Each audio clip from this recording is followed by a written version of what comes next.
Hello, everybody. Welcome to another daily dose of gaming news and all that good stuff. And as always, I also publish on Rumble and on Patreon for extra support. Later today, I will try to do some live stream also. I've been managing at least a couple of hours every day. Usually it's more on my almost by the end, before I go to bed, I try to do 2 hours live stream at least. But yeah, and also again, VODs, I'm trying to catch up as better as I can. So when it's out, it's out. When it's caught up, I will let everybody know.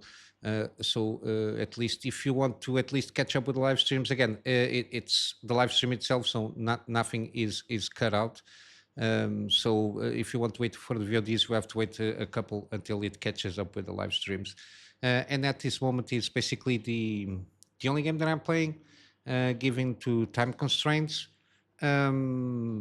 But yeah, I've been seeing some good deals. I'm very tempted to just buying the game, but then again, I don't have time. I still have a huge library of games that I want to play and do some.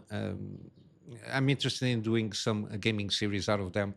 So again, it's very tempting, but managing time, it's a bitch, let's say. Other than that, I think that's it. Trying to live stream as much as I can weekdays, the gaming news program. So let's go for some news again. Continuing with all these things. I don't know, AI demands and the RAM stuff there. It seems to be that one of the bigger manufacturers, SK Hynix, is building an high bandwidth memory factory production. But again, as I mentioned, the fact that there is this constraint now, again, only in a few years you will see this kind of resolve, like the fact that this is a huge factory, it seems, one of the bigger ones. The facility itself is called PNT7. It will be constructed by 2027, so finalized in 2020, so almost 2 years from now, and supposedly all the production lines will commence by 2028. But so basically only almost at least between 2 to 3 years now, because 28 is a full year, so there is no prediction if it is on the beginning of 2028 or the end of that year. Which means that the constraints and the demands will not be satisfied for this memory stuff at the moment that it is needed.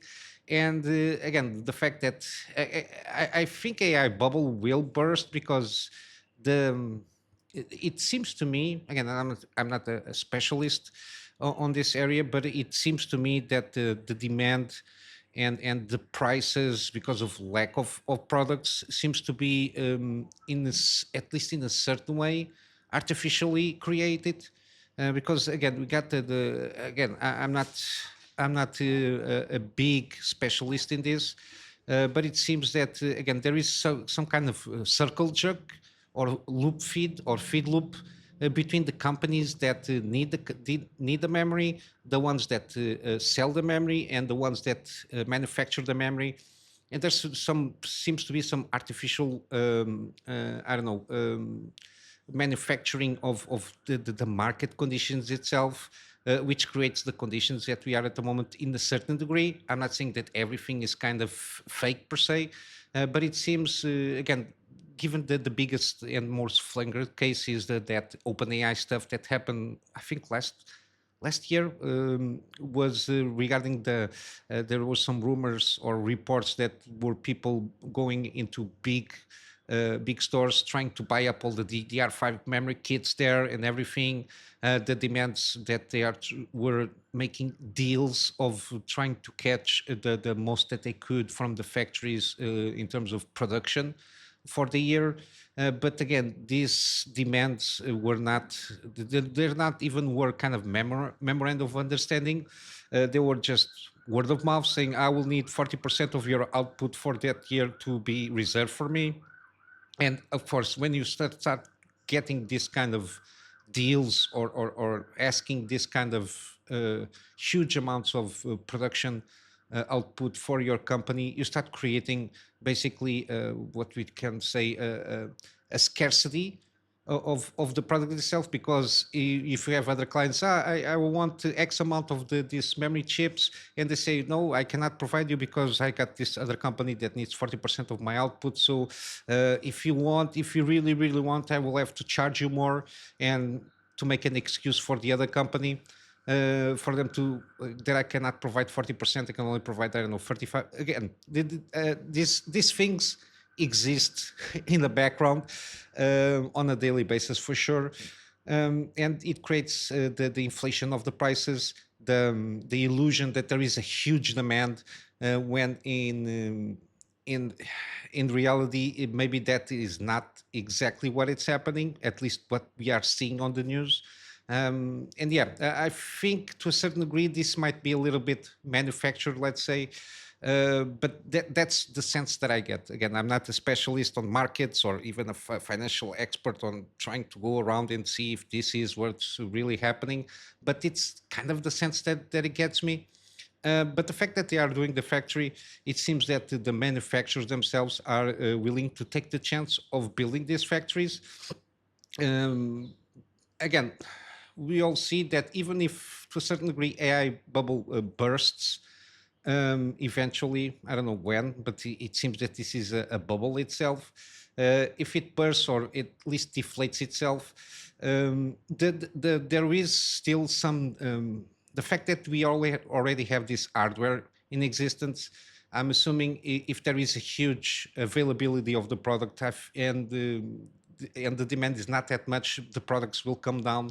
And even, for example, let's say small companies, even, I don't know, freelancers that need to use this kind of hardware for their work, I assume, might have a chance of at least buying this kind of hardware. Again, we'll have to see.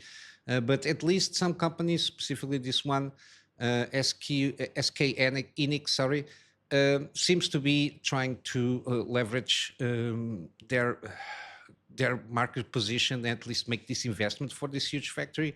Again, just to have it seems like around between 32 to 40 soccer field size factory, with several floors on the wafer tested side of things and 3 floors for the wafer lay packaging. Again, supposedly this factory will have the SoC, so the integration of the chips itself. Again, I'm not a technical guy here, but again, it seems that from here, this factory can handle the final product for the demands of the clients, which seems interesting. But yeah, this will only start solving the issue, if this issue persists until then, by 2028. It seems that way. Again, Samsung also, I saw some stuff that Samsung is having some issues with some of this HBM memory stuff there. Again, we'll see how this goes.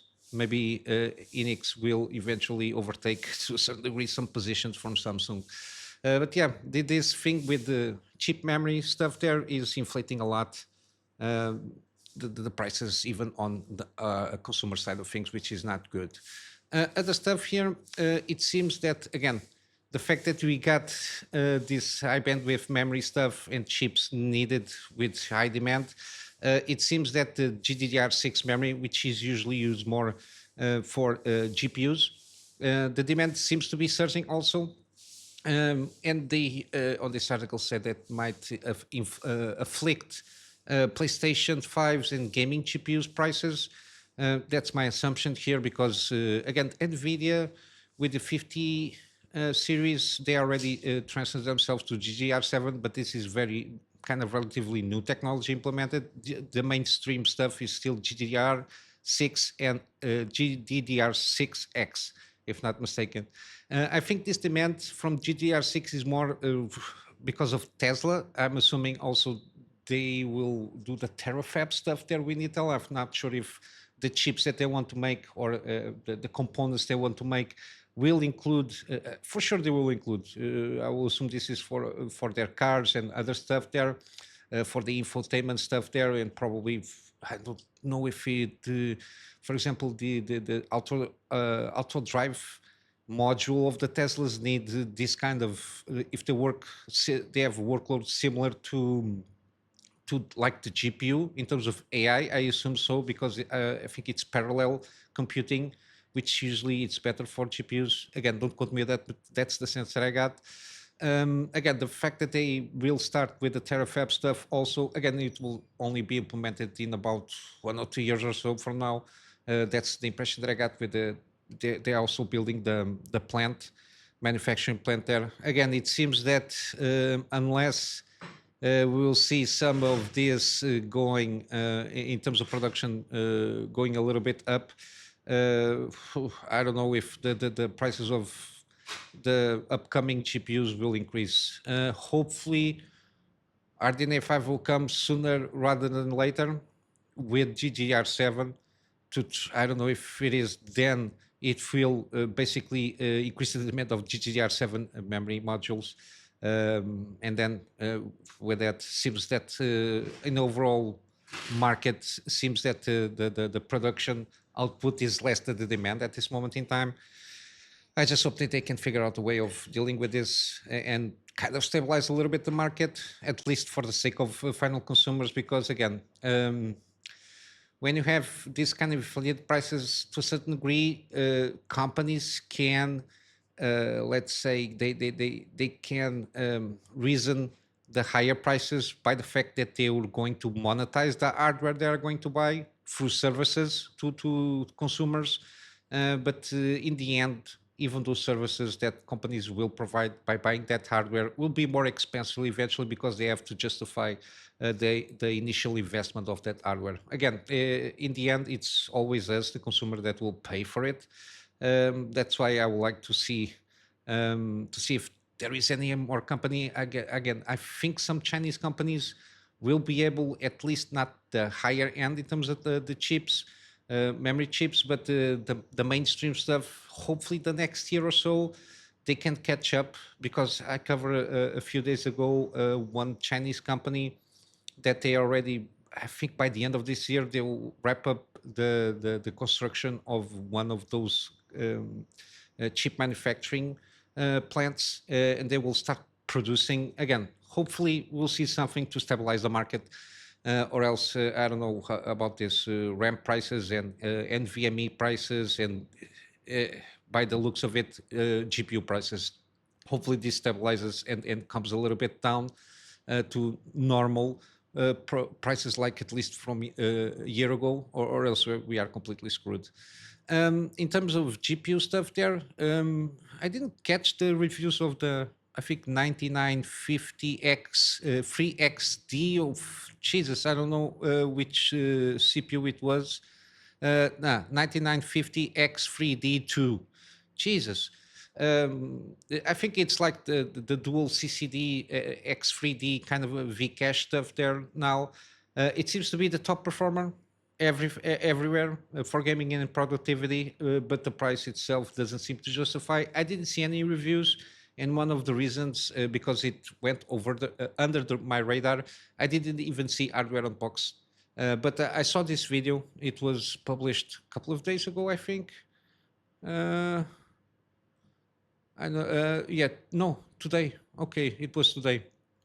Regarding supposedly regarding at least this CPU, it seems that some reviewers were, I don't know, blacklisted because it seems that not even Gamers Nexus, the Power, Linus Tech Tips, the ones that you usually go around or more well known by name, they didn't receive this CPU for review, and Hardware Unbox received the CPU without even asking to review the CPUs. And they, according to the video, Steve, he said he received like a full kit, like motherboard, memory, CPU cooler, the CPU, so they can, and even an SSD, so they can review the CPU, which is very odd. Usually, I think that doesn't happen. I think when it's something like a CPU review, they usually only receive the CPU itself.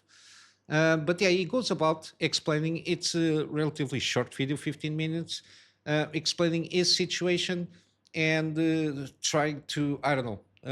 Again, this seemed like a very niche product. It's almost $1,000 the price of AMD. I just hope that AMD with these kind of things are not putting themselves in the same position that Intel put itself before starting to be less competitive with AMD.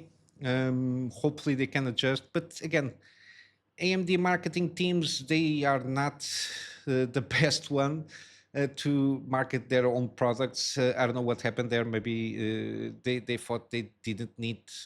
But then again, Hardware Unbox, it's well known. At least I've been following them for a few years.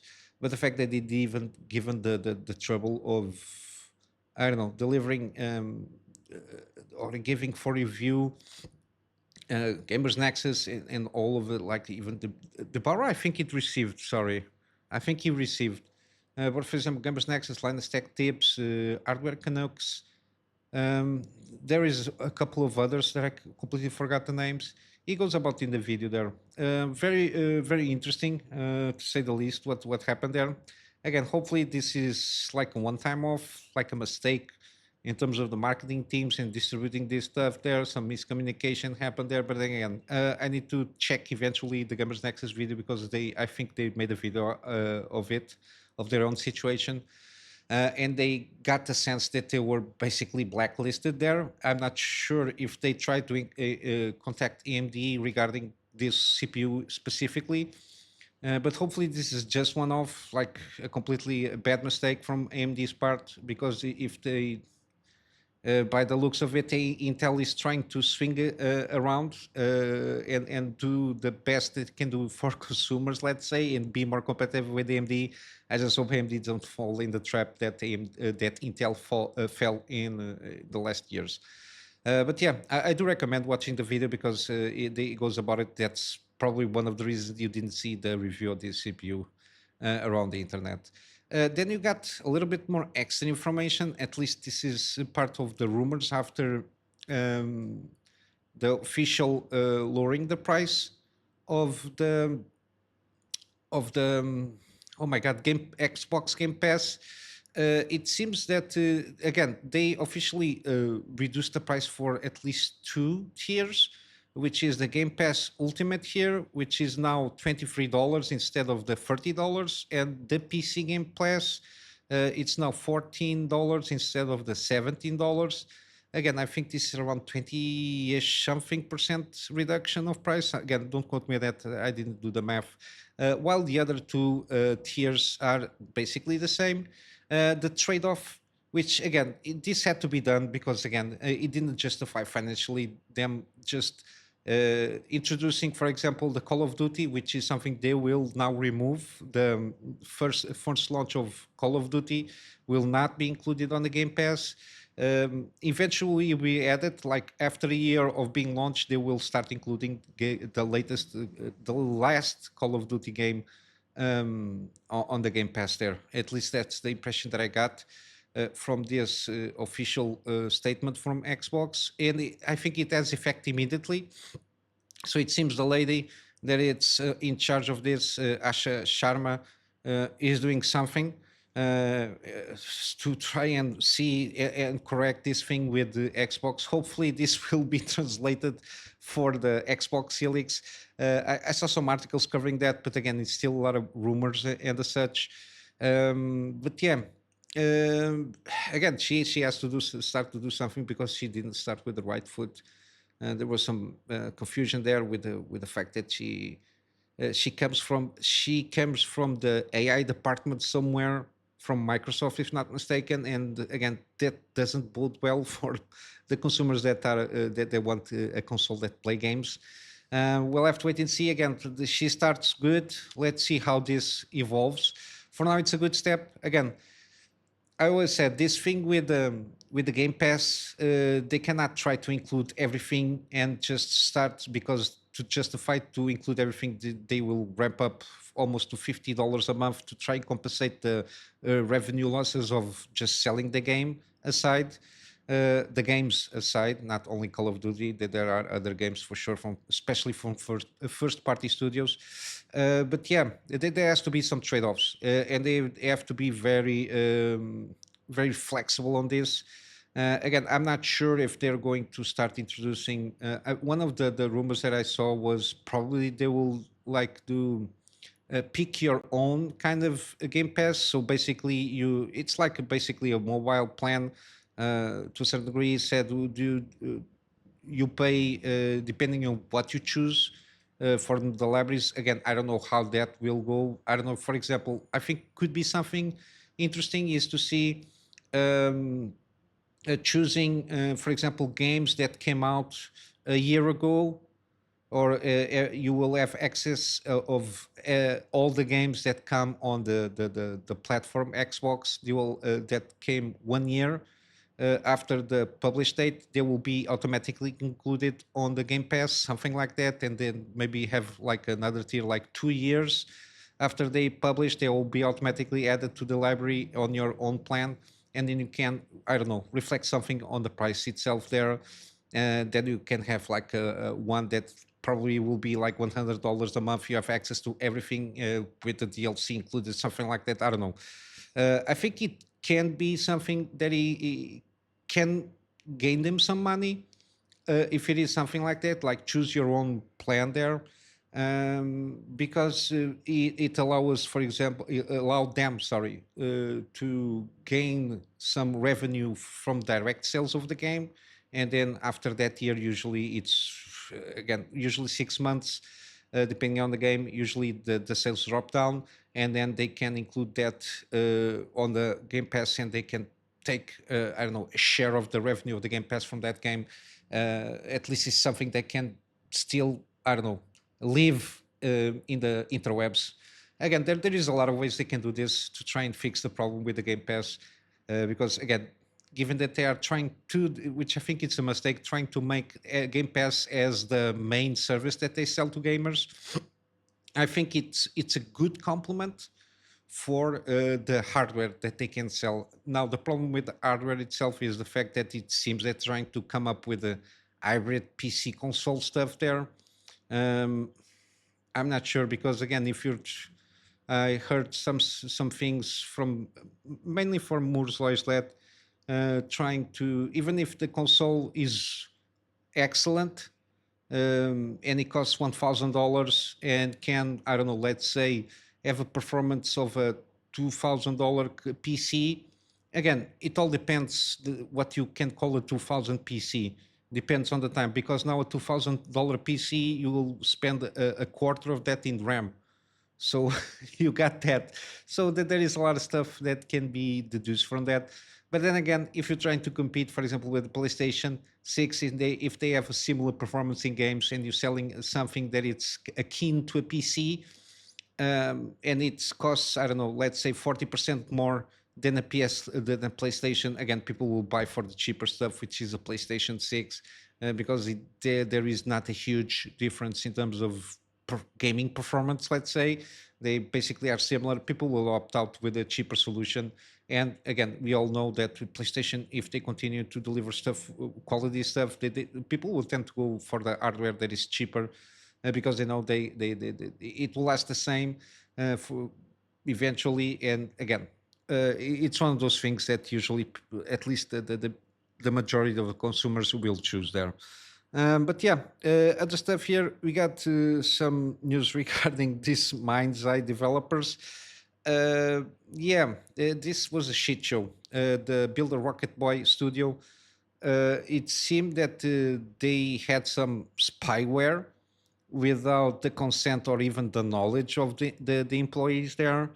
One of the reasons that they blamed specifically studio leadership, this guy Mark Gerhard and Leslie Benzies, with the fame of being a producer on GTA games. Again, doesn't mean anything. Producer can be whatever. They said that the poor launch of this game was from internal and external corporate espionage and sabotage. Again, the game is a shit show, so I don't know how can I justify that, unless somebody from the outside went and screw up the game on purpose, but whatever. And they tried to, at least the allegations, they tried to combat it by installing surveillance software on the company devices. Again, this was done without even the knowledge of the employees of the company. And again, supposedly this again, basically a script out of a movie. In internal meeting, which was leaked to the press, these two guys confirmed that the software Teramind by itself again has been installed without workers' knowledge. The program tracks keystrokes, records screen activity, and captures microphone audio. The statement continues again. This is even in the workplace. This is it has some privacy concerns there because it means you cannot speak without thinking that somebody is listening to you, even between co-worker stuff there. Again, the fact that it's record screen activity, again, not even, it's not even the consent. It's people were not even informed that had this installed on their own computers. Again, and of course, because this violates data protection laws and workforce basic dignity, sorry, exceeded the legitimate remit of monitoring workers. They are suing the studio, of course. We'll see how this goes. And the fact that I think they had also layoffs and all that jazz. Yeah, it's not looking good for them. Again, the game is a shit show. I don't know. I don't know what to tell about this game, at least from the reviews and the videos. Again, it doesn't worth your time or money. And then lastly, I spoke about a couple of times of this game, Motorslice. We have now a launch trailer for May the 5th for this game, and it got a little trailer there, interesting stuff there happening on the trailer. Let's see how it goes. But yeah, I'm interested in this game to see if it goes good or not. Hopefully, it's a good game and it sells well. Again, I like the aesthetics and the combat seems to try some innovative things there. But yeah, I will keep it at that. So let's wrap up some gaming deals. We still have Atomfall 50% off. We got also Atomic Heart with the new DLC out. It's 75% off here on the Gold Edition also. We got Blueprints released from last year, but again, very positive feedback. A puzzle game, 34% off. We got Chronos the New Dawn is still on sale, 30% off also. We got Crypt Custodian, 40% off until the 24th. We got Cyberpunk now is on sale, 65% on the base game, and I think the way to play it is the Ultimate Edition is 55% off. We got Dredge, 60% on the base game. Then we got some DLCs here and there. We got some bundles with a discount also. We got 80s. Again, seems to be a good roguelike game. Again, overwhelming positive feedback. 75% off. We got Kingdom Come Deliverance 2. Again, even though it's not my type of game, this kind of a medieval simulator thing. Again, 50% off seems to be a good deal here. We got also Node, kind of a puzzle game. Very positive feedback since it came out. 20% off. Again, seems to be a decent game here. We got also Planet of Lana 2. Yesterday, I brought Planet of Lana 1, if not mistaken, and the second one as a demo if you want to try it out, and is 20% off for sale. Then we got Routine. I've been following up here and there this game, and it seems to be pretty good. So very positive feedback from people that play the game, and it's 25% off. We got also Silent Hill 2 Remake, 50% off. We got The Precinct, 25% off. Seems pretty good, overwhelming positive from the recent reviews. Again, it's kind of a GTA, reverse GTA, where basically you play as a cop in a kind of a very similar GTA world there. It seems interesting, and people seem to enjoy this game. And then lastly, The Witcher 3 Wild Hunt. Again, the way to play this is with the complete edition with all the DLC, because it's more about after the mods. Again, I can recommend, I don't know, the first playthrough if you never played this game with some visual mods like texture packs and all that jazz. And then but play it without any mods regarding gameplay and all that jazz for the first playthrough, and then eventually the second playthrough you can start tweaking around with different mods that exist for gameplay, combat, and all that jazz. I think it might be a good thing for the second and third playthrough. I already played this game, I don't know, 4 times I think throughout the years with different mods. Again, I did enjoy very much, and again, the story is pretty excellent, and the side quests are the best in the industry, at least from the games that I played until this day. But yeah, I'll wrap up here for today with a plug on my Patreon as usual. No, I don't do any exclusive content here. It's just a way for for people to, if they want to do some extra support. But yeah, other than that, again, later on I will try to do some streaming. I will publish some VODs to try to catch up with live streams. But yeah, basically that is it. So until then, I hope you have a full day, and I will see you in the next one. Till then, Kunami Master out.